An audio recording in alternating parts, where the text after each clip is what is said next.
Looking to transform your daily routine? The walking pad is a game changer for staying active while working or relaxing at home. I love its small size, sleek white design, and the accessory handrail that's so easy to take on and off. It's compact, quiet, and folds up to fit in a corner closet or even under your bed. Perfect for any space. It's also a great gift for anyone in the family, making it a thoughtful Christmas present that promotes health and wellness. Right now, you can get $20 off by visiting walkingpad.com/family savvy and using the code family_savvy, all caps. Don't miss their lowest price of the year. Take the first step toward a healthier lifestyle today.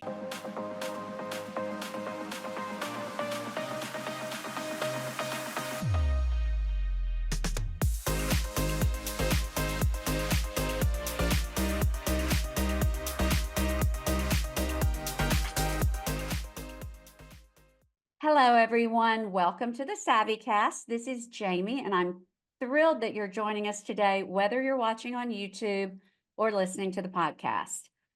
I have a very informative and important guest this morning. We're going to be talking about a very important topic. My guest today is Aaron Asay. Aaron is an accomplished medical professional specializing in austere and disaster medicine. He is a veteran of the U.S. Air Force. He is a physician assistant, a firefighter, a paramedic, and a mountain rescue technician. And for over a decade, Aaron worked in underserved healthcare and anti-human trafficking efforts, focusing on the rescue and aftercare of exploited children across various countries.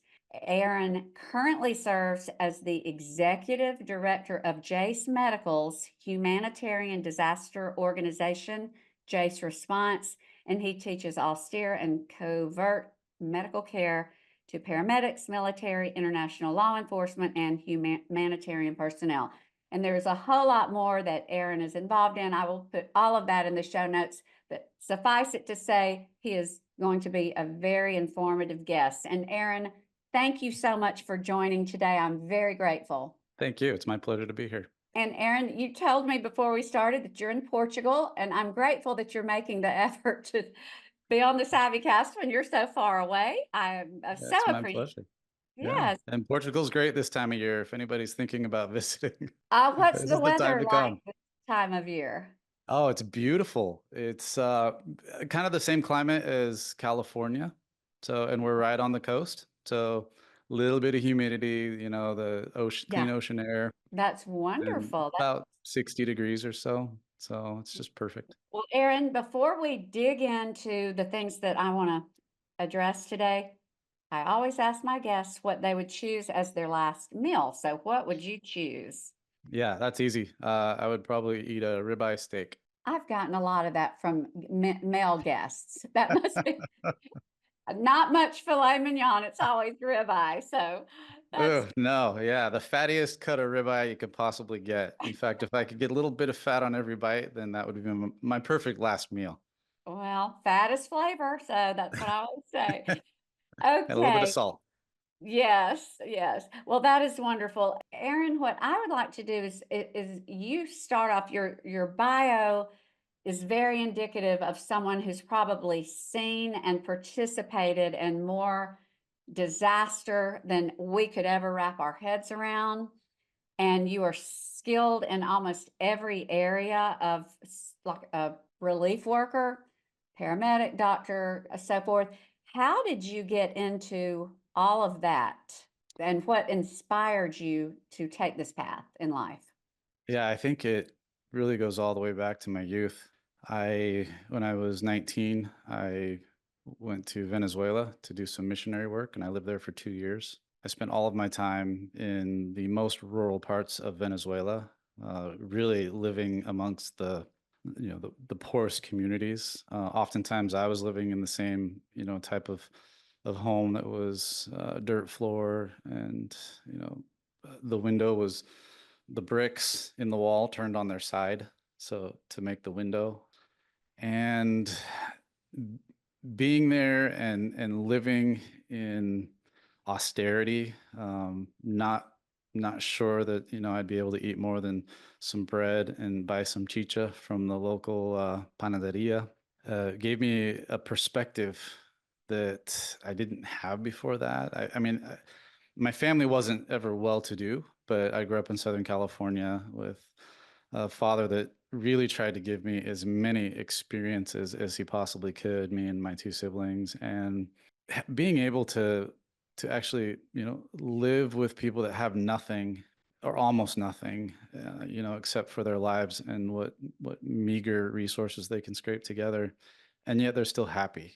Everybody I met was just happy to meet me.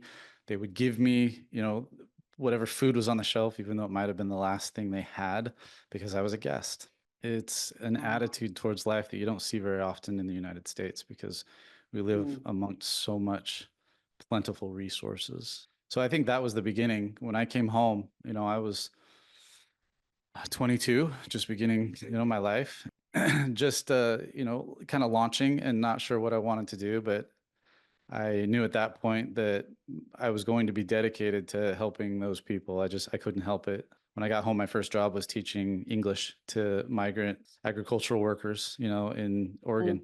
Mm. So that was the Wow. beginning. My first job after that missionary work was trying to do my part to help. And so I Mhm. started gaining the skills I wanted because I did have an interest in medicine, and I just slowly navigated that direction. And the experiences, and I think God probably pointed me in that direction because he gave me all the experiences to build all the skills I have now. And I could go back and look at each turning point in my life was a direction change to get me to the next step, which has gotten me to where I am now.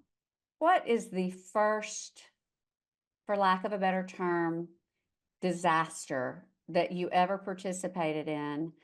And what should those of us who really have very little clue, little to no clue what happens on a regular basis somewhere around the world, what would you share with us on that? From a disaster standpoint, there's a lot of them, and every one of them is different.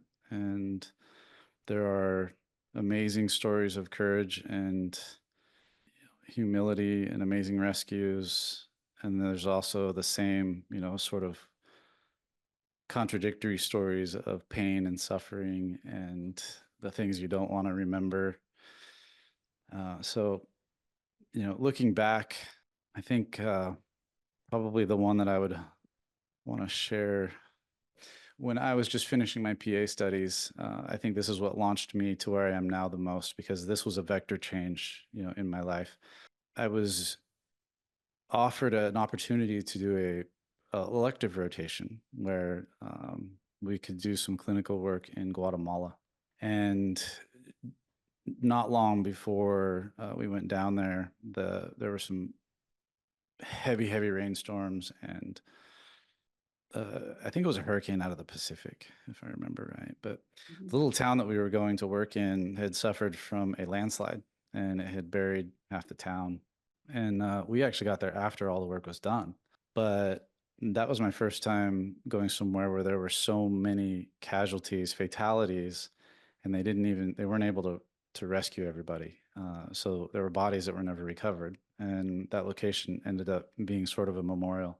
And that was the first one where I had to confront the fact that a lot of these disasters, there's excessive death involved, especially when it's overseas. We don't see that quite as often in the United States, although recently what happened in North Carolina was catastrophic and terrible for everybody that was involved. And we did have some deaths, but you see that commonly when you're overseas because the resources aren't there to be able to rescue and dig people out. And you need, Wow. in a lot of cases like this, you need heavy machinery to be able to move, the debris. And there's just not enough time to get to everybody. And so this tiny little town had suffered a huge loss of, a large percentage of the town. And we were able to visit the site and see where, all the mud had come down and the homes that were buried, and where they knew there were whole families that were, trapped underneath. Mm, And that was a wake up call for me that I needed to do my part to make life easier for these people because I had come from so much, I'd been blessed with so much in my life. And here I was, finishing the next step in my career, going to PA school. And, around the world, there's so many, billions of people that don't have that opportunity even to get an education. And it really hit me hard. So when I came home, the first thing I did was I kissed the ground that we landed on because it made me grateful to live in the United States of America, to recognize the blessings that we had. mm, But I also decided at that moment that my PA career was not going to be what I thought. I had planned on following, my paramedic, firefighter, emergency medicine.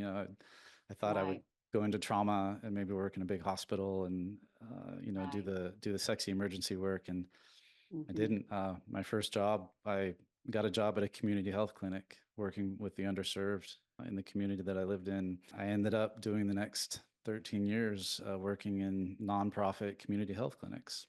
And then, of course, the opportunities to do humanitarian work came with that. But the basis of my initial learning and education was working with the underserved and learning what underserved medicine really was. And that's a lot of it is taking care of illnesses that aren't treated for a long time, and then trying anywhere you can to find the resources for those people that, one, they can afford, two, they're accessible to them, and three, they'll be able to get it again. Giving somebody, for example, one visit to a mental health counselor because of the trauma that they've been through, or they were trafficked coming into the country and now they're free, but they're working at this job at 18 hours a day, and they have these traumas that they just can't overcome, and so they have psychosomatic illnesses and things that Hmm. make it hard for them to work. And so you try to get them just some basic mental health care, and yeah, you might find one visit with a counselor or one visit with a psychotherapist, and then they never get it again, so they don't really get treated. And that's just one tiny example of the lack of resources that then leads to all the other vulnerabilities that drive people to have so much need, and then to end up with other problems. I mentioned trafficking because that's kind of at the forefront of my mind, but I know this isn't about that. But But the feel free to. poverty and lack of resources drives all of those things that are happening throughout the world that are terrible public health, emergencies, crises for us. And it's very hard to change that trajectory, because how do you solve poverty? How do you create resources where there just aren't any? So Well, Aaron, so you have seen the gamut. You've seen, as you just referenced, you've seen this on a global scale in areas where there are very little resources to address when a tragedy happens, or even just the need from day to day life, as you just mentioned with medical care. To shift over to America, and as you address the North Carolina, when I would turn on the television, it looked like that was so dire and that it was not even really being addressed, or at least what I was seeing, in a manner that you would have thought we had the capacity to. And was that news accurate? I know we were giving, our church had boots on the ground, and we were all wanting to know where to give and what to do. But from a standpoint of the news that a lot of us saw, it was like, this is the United States, but you speak to that. Were you involved in that effort?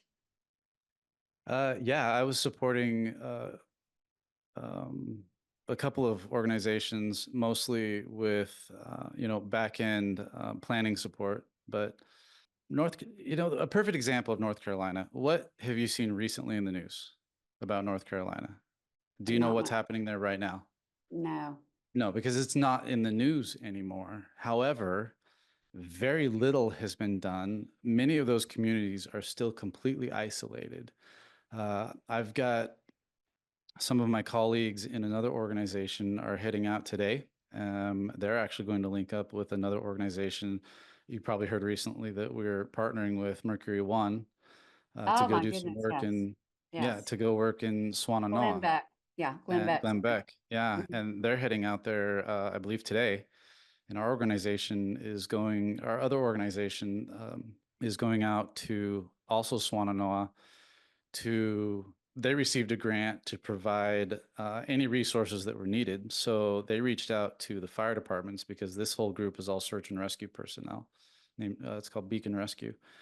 And they used the whole $50,000 grant and basically restocked the fire station near Swannanoa so that they could have all the resources they need. So now the firefighters can go back to work.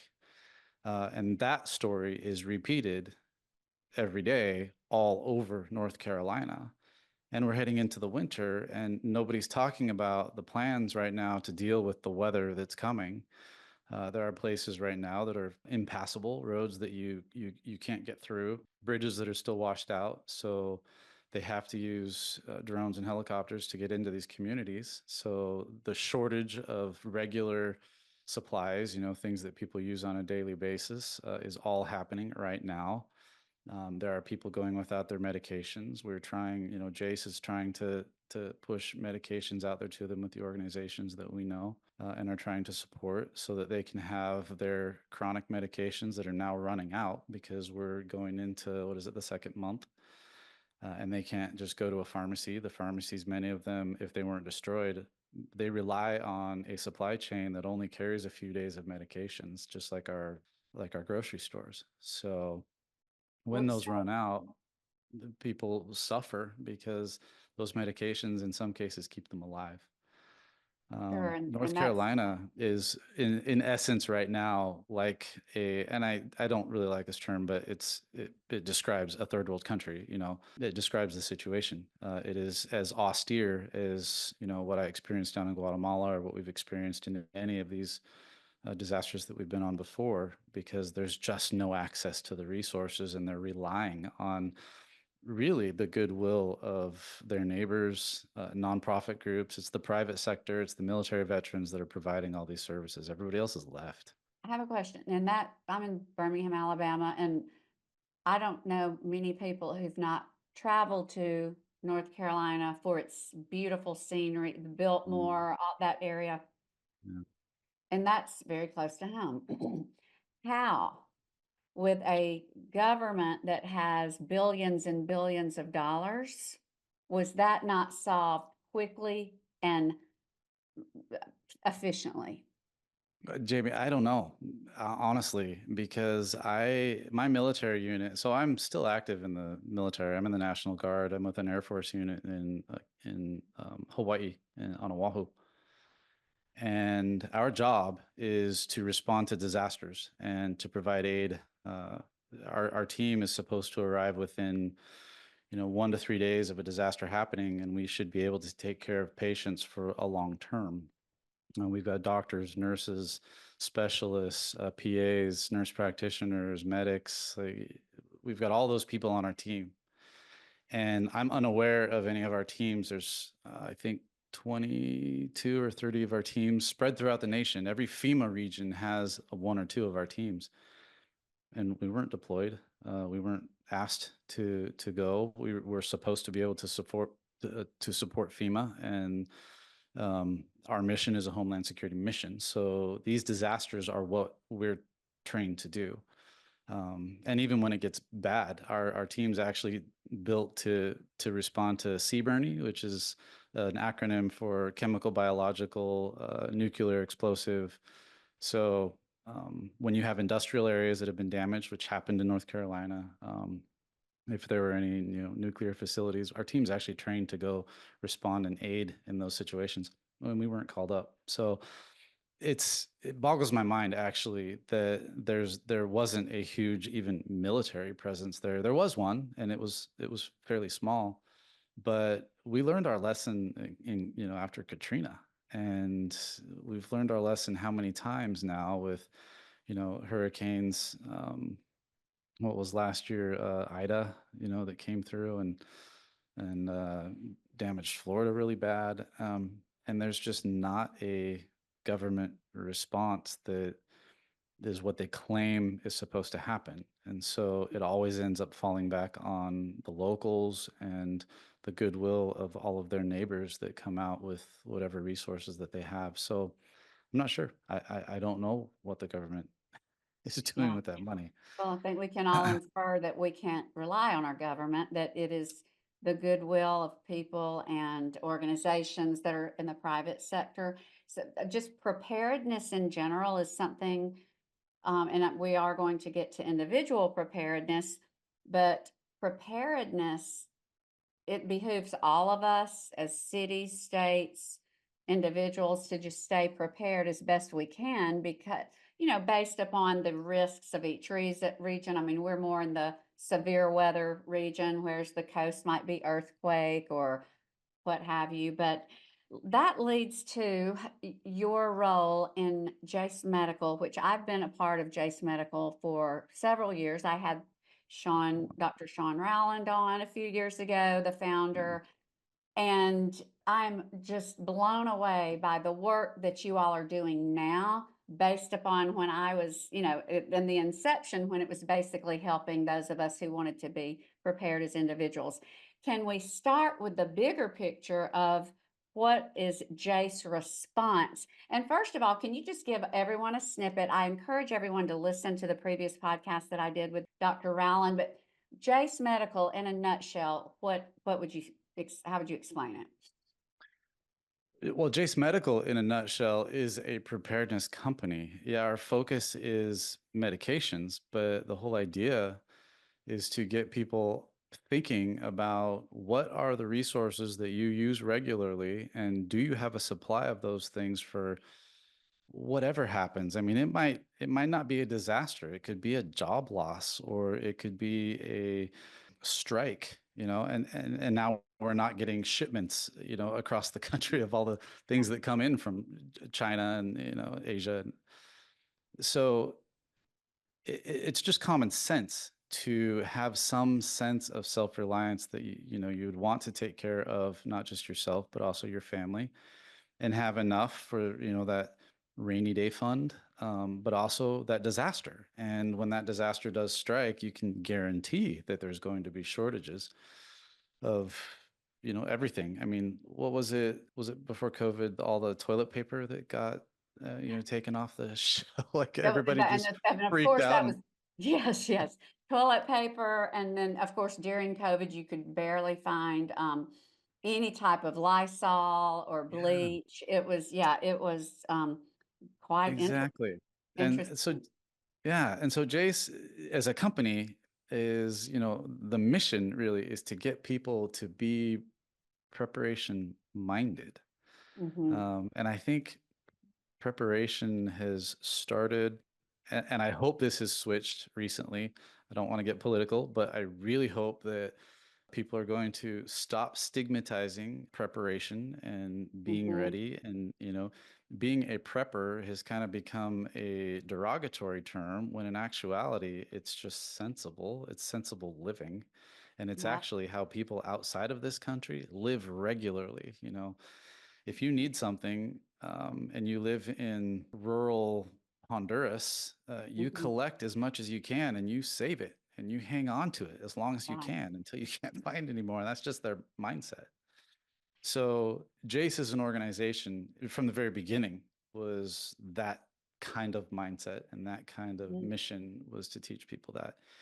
Jace response now is exactly how you described it. Now we're going beyond having the individual be ready, but to help the community and make sure that the community has what they need. So Jace has already been trying to do that with medication donations and trying to place medications in the places where they're going to get used with organizations that we trust, that will be responding to disasters, or anything that happens that there might be shortage. But what we've decided is now it's time to actually take all the expertise that we have within Jace, because we have a lot of knowledge in this organization, knowledge that's been gained from individuals being active in their communities and supportive in their communities, that now, myself included, these individuals want to give back. And Jace has been so blessed by the community with its growth, with mhm, now the resources that it can give back to those same communities that have supported Jace now for so many years. So it's kind of our turn to bring some of that goodwill back out to the communities. And when something like this happens in North Carolina, again, we will have a team that will go out with not just the medications, but also with the expertise to be able to treat patients on the ground and Mhm. provide ongoing medical care as needed so that they can bridge the transition from pre-disaster through the disaster and to whatever recovery program they are able to tap into to get Right, their lives back. So right. Well, I'm going to, for anyone watching and listening, I will be linking to Jace, to all of the organizations that you might find that you can leave with me for people to reach out to if needed. But from a personal standpoint, which I'm covered with food. I have more wheat berries and more powdered this and that. I mean, I don't need Patriot Supply. I've got it. how I much believe steak do you have? I'm kidding. we're waiting on our cow. He's almost Oh, ready. awesome. I love it. I have a pig. We have a deer. So anyway, we're doing That's it. wonderful. I have 3 freezers, if that tells you anything.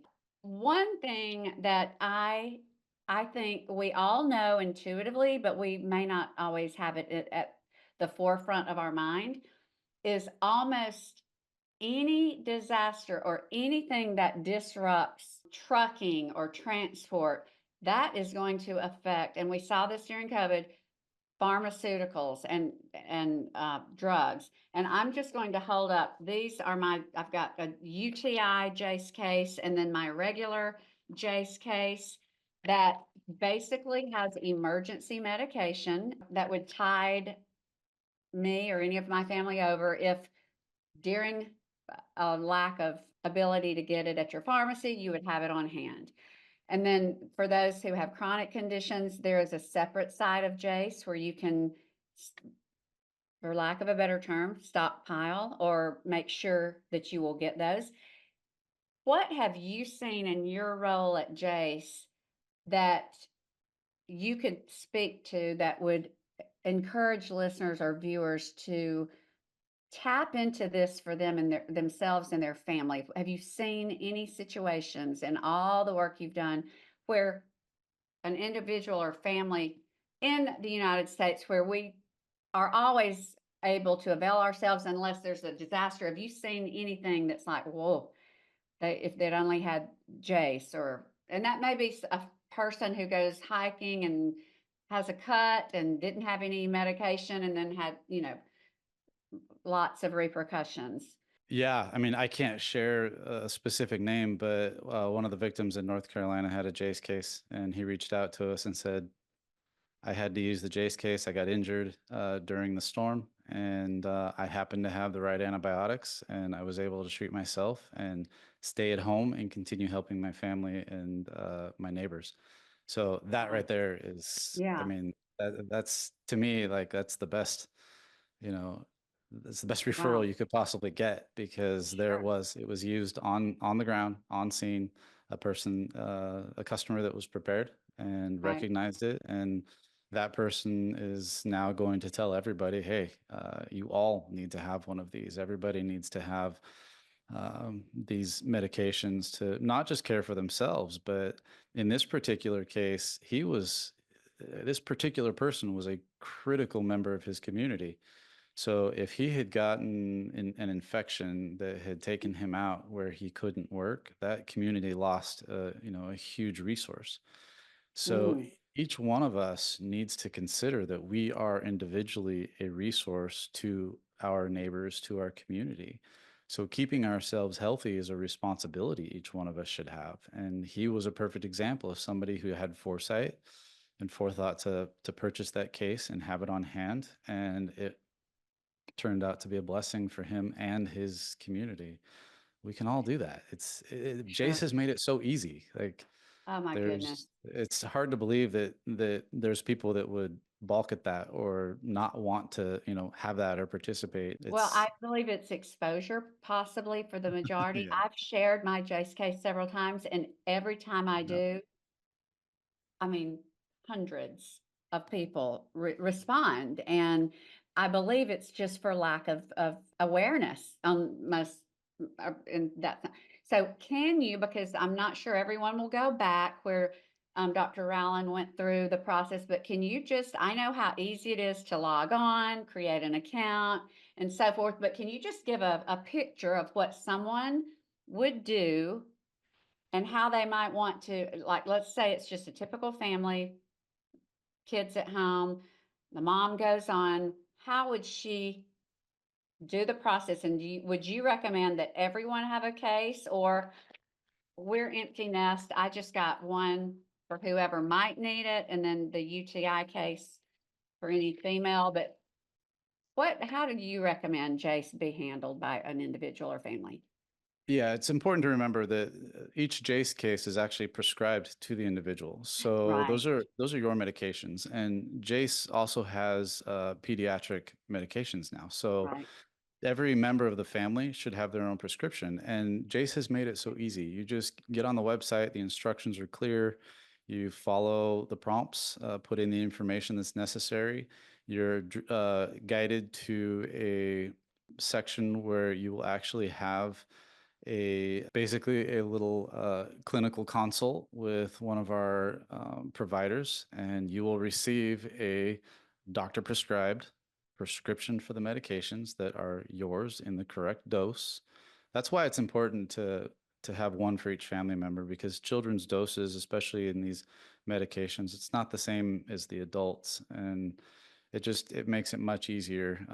And as your children get older, the doses might change based on weight and age. So each child should have their own. Each adult in the family should have their own. You never know when you're going to be separated, from your family members. A Jase case could be in your college students, dorm while they're at school, and they would be able to care for themselves. And then you check out, and next thing you know, your Jase case comes in the mail. And I'm very glad. And many times I am enlightened in the middle of a podcast. I just thought, oh, well, if Zane gets sick, my husband gets sick, he can take the antibiotic or whatever. But you have just made very clear every single person needs their own. And that's what I'll be doing when we get off this podcast. I'm going to be getting every family member their own. And I do know the pediatrics is new. So I know people might ask, does this affect current prescriptions that my doctor may have prescribed? Because I know sometimes that there's a database of pharmaceuticals. How does that work? That you're circumventing your personal doctor? Yeah, it doesn't circumvent your personal doctor. These are emergency medications. They're not meant to be taken at the moment, right? So your Okay. personal doctor is prescribing each month or 3 months, whatever it is that you're on. I- And if you know those medications and you want to have your own, as you put it, stockpile, your Hmm. own preparedness kit, well, Hmm. Jace provides the opportunity for you to also have your own future stockpile separate from what the doctor prescribed, but it's the same medications. Hmm. So all you do is rotate in what Jace sends you, rotate it into what you're getting from your doctor. So you always have a fresh, further out expiration date, and you just rotate those meds through. They're the same medications. And another thing to keep in mind, it's not just disasters and strikes, transport strikes and things like that, problems with shipping. It's also actual medication shortages, and that's one of the biggest things we're dealing with right now. The United States has outsourced so much of our medication production. I mean, right now we have a shortage of normal saline water, right? And it's not the water that we're having a shortage of, it's the containers that the water goes in. So if we had production of those containers more than what was just in North Carolina that got destroyed, but if we had construction of those containers here in the United States, there wouldn't be a shortage. So bringing that production of these crucial medications back to the US, where we don't have to deal with the shortage of things coming from overseas or the time lag of having to arrive on a boat and then the transportation issues, uh, then we don't have to deal with this other method of having basically a crisis in available medications. So that would be the other reason to keep a Jase case on hand, because you just never know. And we just, the factory gets destroyed, or the Sure. ingredients aren't available, or another There's so country bought many. all the stock. So, Yeah, yeah. What percentage of pharmaceuticals are actually or made in the United States? oh, I don't know the exact percentage, but I'm trying to remember if I even recently have heard it, but I want to say it's tiny, minuscule. I mean, we're talking in the like single digit percentages. So So we're the vast majority relying of the on, meds are made outside of the United States. is there So, anything in the works to change that? oh, absolutely. Jace, actually, we would like to start producing our own medications, especially the ones that are in most demand. We would love to be a part of that process of bringing manufacturing back to the United States. And I know of other organizations that are trying to do that as well. Um, and I believe that is also part of the platform of our new health. Mhm. I forget what. Health and Human Yeah, I Services. forget. Yeah, that's right. Yeah, what RFK is going to be RFKJ, doing. there's two. There's Health and Human Services, then there's, my goodness. Anyway, Yeah, yeah. RFKJ. But I think that's Yeah, what that was also part of his platform, was bringing manufacturing back to the U.S. of those right, critical medications, and if not, it should right. be. So I'll be Sure, pushing for that because, yeah, sure. we've got so many people. There are so many chronic conditions here in the United States. Our health is terrible, but these medications, the chronic ones especially, are keeping people alive and giving them opportunities to change their health and return to hopefully a healthy state with our current emphasis on improved nutrition Hmm. and better lifestyle and reduction of toxins in our diet. And I think in the long run that will pay off, but in the short run these medicines are crucial to our public health. So Well, and I am about to wind this up, but I do want to point out, and I think this is probably across the board with your relationship with your doctor, and we have concierge medicine, for lack of a better word, and we pretty much get what we want when we, because we're paying that extra. But when you ask for extra, the most we've ever been given is a 3 month supply. Now, I've not questioned that because know I've got Jace. Is there a limit to how much doctors are able to prescribe, just regular doctors who aren't doing what Jace is doing? Or are they just no, not and wanting to do that? They just don't want to do it. no, and I would actually probably argue that it's not even, I mean, if it's the medical providers that I know, it's not because they don't want to give it to you. I think they would be perfectly happy to do that. Most of the ones that I'm, friends with and colleagues with, want people to be prepared. It's the insurance companies that are keeping you from getting those medications, Oh, because those are often covered by insurance. Jace isn't an insurance. We don't take insurance. These are all cash pay. The reason why it's so affordable is because of the way Jace operates as a company.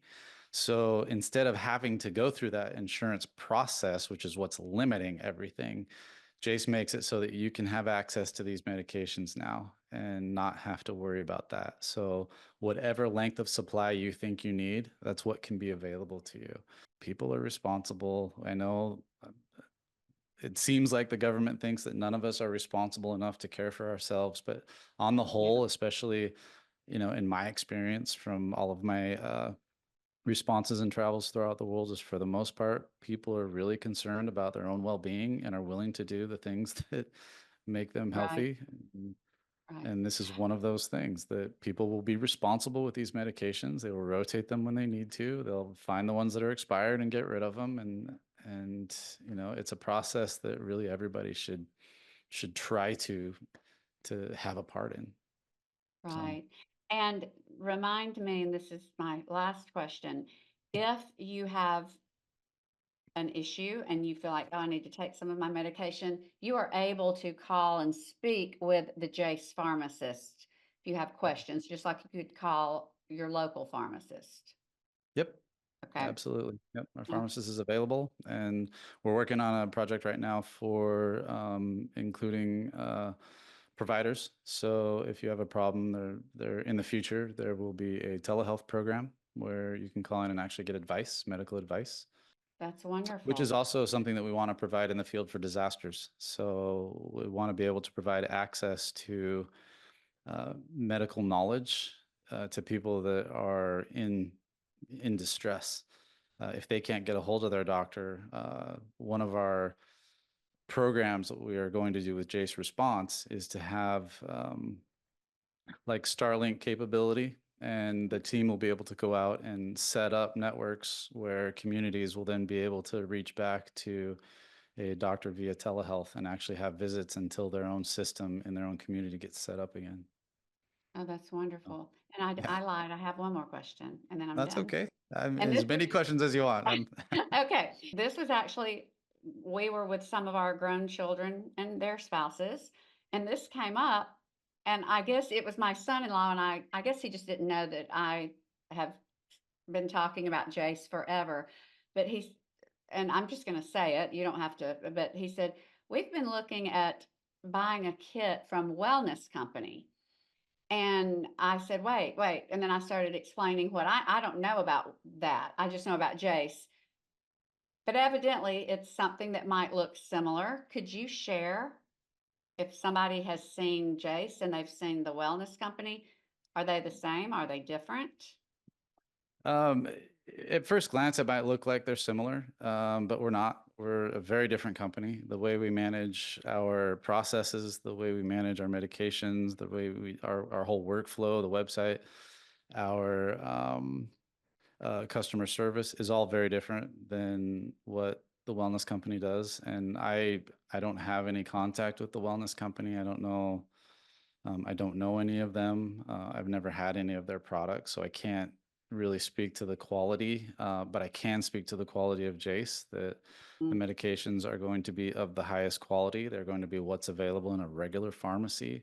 If you mhm, have a problem, you will talk to somebody at the pharmacy and get that problem fixed. I believe our pharmacy, the last I was told just a week ago, that our pharmacy had mistake rate of their shipments at 0. So, wow. and it's not always like that. Mhm, We've built these processes to be very robust. So to be able to mhm. say that we've had no mistakes in the last month is What huge. amazing. And Yeah, that's what Jace's goal is to have customers get what they order when they order it, and get it quickly and have it, at home on their shelf. We've also got some other products that we're working on to build the Jace offering and the Jace brand. I can't really talk about them right now, but we've got some really neat things coming out that are going to be a huge blessing to communities and individuals that are in harm's way, that are doing dangerous work and who are in disasters and need access to these things. So we've got some really neat partnerships that we're working on right now with other organizations. So you're going to see some really neat things coming from Jase in the next year. So that's 2025 is going to be awesome for this organization, for that both is Jase amazing. Medical and also Jase Response. So Well, I encourage everyone watching or listening to follow Jase Medical on Instagram. Go check out the website, get a kit for everyone in your family. And I am so grateful to you for the clarification you've provided and just a peek into where you're going. And I just commend you for what you're doing, and I'm very grateful that you came on today to share. And to all of you watching or listening, until next time, you have a fabulous rest of your day. Hi, everyone. I hope you enjoyed this episode of the SavvyCast. If you'll take the time to rate, review, and subscribe on iTunes, that would mean so much. As always, thank you for listening and have a blessed day.